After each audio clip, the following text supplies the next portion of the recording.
Mga kaibigan, mga kababayan, maligayang pagbalik po muli sa ating YouTube channel. So, meron pa rin tayong pinaka-latest weather updates sa lagay po ng ating panahon. Bali, ngayon po ay araw na po ng Biyernes, July 4 na po, 2025, no? Ay minomonitor pa rin natin, isang ganap pa rin na LPA o low pressure area itong ating binabantayan na sama ng panahon. Pero good news, nasa medium chance po ito, no, na maging isang ganap na tropical depression or mahinang bagyo within the next 24 hours. Inaasahan din, good news din mga kaibigan, ito'y palabas na ng ating Philippine Area of Responsibility. Pero take note, posible pa rin itong maapektuhan ang ilang bahagi ng ating bansa, no? Especially dyan sa area po ng Batanes, sa Trap, or extension ng kanyang hangin. Pero bago natin yan ipagpatuloy, please huwag niyo muna kakalimutan na mag-like and subscribe at pahit na notification bell para always ko po kayo ma-update sa lagay ng ating panahon. Samantala, update po dun sa ating minomonitor na low pressure area. Kasalukuyang nasa may Balintang Channel po ang sentro ng low pressure area, and as of 3 p.m. ay nasa coastal waters po ito ng bayan ng Sabtang sa Batanes. Meron po tayong medium chance, so ibig sabihin po, after 24 hours pa, mataas ang tsansa na ito'y maging isang tropical depression or mahinang bagyo. Within the next 24 hours, mabagal itong kikilos papalayo sa Batanes, dito pa rin po sa may northern portion ng West Philippine Sea. And then over the weekend, bahagyang aakyat ito pa northeast or pahilagang silangan hanggang sa makatungo po dito sa may silangan ng Taiwan, at inaasahang over this weekend hanggang early next week po ay mabagal na kikilos ito dun sa may corner po, sa may upper portion po ng Philippine Area of Responsibility. So ibig sabihin, sa mga susunod na araw, habang nandito sa may hilaga pa rin ng low pressure area or potential na tropical depression, mag-e-enhance pa rin ito or magtutulak pa rin po, maghihila pa rin po ng hanging habagat or southwest monsoon sa malaking bahagi ng bansa, lalo na dito sa may Luzon and Western Visayas. Para naman sa susunod na 12 oras, pinakamataas ang tsansa ng ulan dito pa rin po sa may extreme northern Luzon dahil doon sa low pressure area, kabilang ng Cagayan, dito rin po sa may Apayao, Batanes, Ilocos Norte, Kalinga, and Abra. Dito sa natitirang bahagi naman ng northern Luzon, meron din po tayong epekto ng southwest monsoon or hanging habagat. Meron diyang mga paminsan-minsang malalakas na ulan, habang kitang-kita dito sa ating latest satellite animation, yung pinakamalalakas po na ulan somewhere dito sa may western side, facing the West Philippine Sea. Itong mga probinsya po ng Pangasinan, Zambales, Bataan, magi dito po sa may Tarlac, Pampanga, Bulacan, Metro Manila, pababa pa ng Laguna, Cavite, Batangas, hanggang sa may Occidental Mindoro. Occasional rains po overnight or paminsan-minsan pa rin malalakas ang mga pag-ulan. Sa natitirang bahagi pa ng Luzon plus Western Visayas, makulimlim na panahon ng iiral at sasamahan din po ng kalat-kalat na mga pag-ulan, mga isolated thunderstorms din.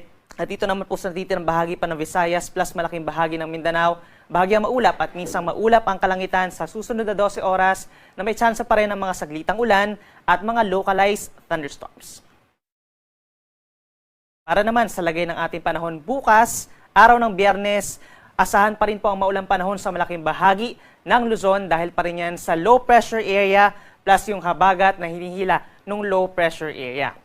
Pinakamataas pa rin po ang tsansa ng ulan dito sa may western sections, kabilang ng La Union, Benguet, pababa ng Pangasinan, Zambales, Bataan, Tarlac, Pampanga, dito rin po sa may Bulacan, sa Metro Manila, dito rin sa may Cavite, Batangas, pababa ng Occidental Mindoro, paminsan-minsan pa rin po yung mga malalakas sa pag-ulan, maulap pa rin ang kalangitan throughout the day, habang natitirang bahagi ng Luzon is cloudy skies din po, no? Meron tayong aasahang malalakas na ulan po at some point dito rin sa may extreme northern Luzon, kabilang ang Batanes, Cagayan, Apayao, Ilocos Norte, and Ilocos Sur. Direktang epekto na po yan ng low pressure area at yung mga hindi natin nabanggit na lugar, mga light to moderate rains in general, ang iiral. So magbaon pa rin po ng payong or kapote kung lalabas ang bahay bukas at lagi makapag-coordinate sa inyong mga local government units for possible evacuation po at suspension na rin po ng work at ng klase.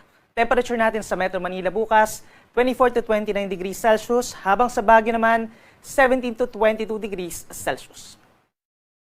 Sa ating mga kababayan po sa Visayas, pinaka-apektado ng habagat ang western portion pa rin. So asahan, most of the day sa may western Visayas, makulimlim din ang panahon at aasahan din po yung kalat-kalat na mga ulan at mga thunderstorms pagsapit po ng hapon.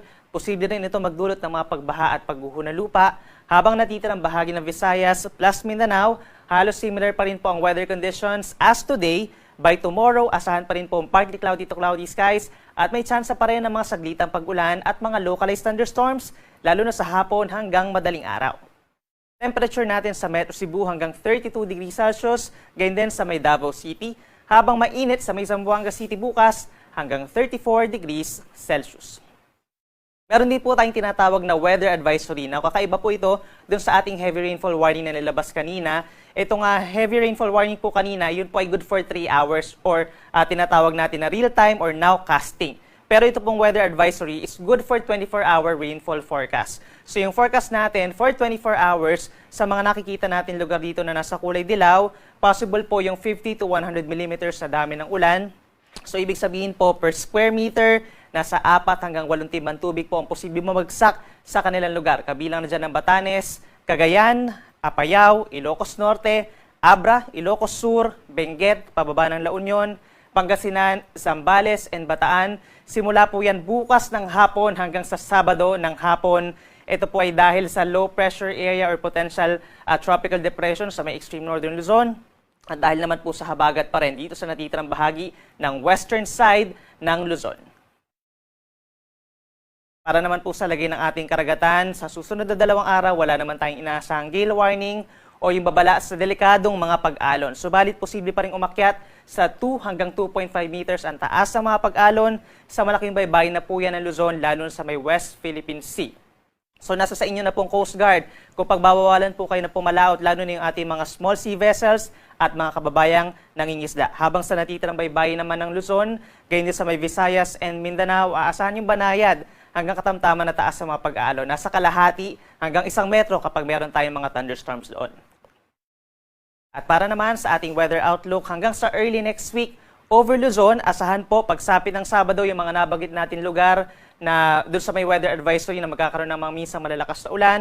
Plus itong other parts pa of Luzon, meron tayong kalat-kalat na ulan and mga thunderstorms pagsapit po ng Sabado. Pagsapit ng Linggo, mababawasan yung lakas ng mga pag-ulan sa malaking bahagi ng Luzon dahil inaasahang lalayo nga ng bahagya ito nga nabanggit natin na low pressure area pagsapit ng Sunday. Plus bubuti ang panahon sa may Bicol Region and Quezon Province. Pagsapit ng Lunes, yung western side na lamang po ng Luzon ang pinakang-uulanin. Itong Ilocos Region, even yung Batanes, Babuyan Islands, hanggang dito sa may parting Cavite, Batangas, and Metro Manila as well as Occidental Mindoro. Mataas pa rin ang tsansa ng ulan pagsapit ng Lunes. Sa ating mga kababayan po sa Visayas, pinakamataas pa rin ang tsansa ng ulan over the weekend sa may Western Visayas plus Negros Occidental. So magdala pa rin po ng payong kung kailangan dahil minsan lumalakas ang ulan lalo na pagsapit ng hapon. For the next 3 days sa may Eastern Visayas Central Visayas and Negros Island region pa, aasahan lamang yung bahagyang maulap at minsan maulap na kalangitan at may pulo-pulong mga pag-ulan at mga thunderstorms.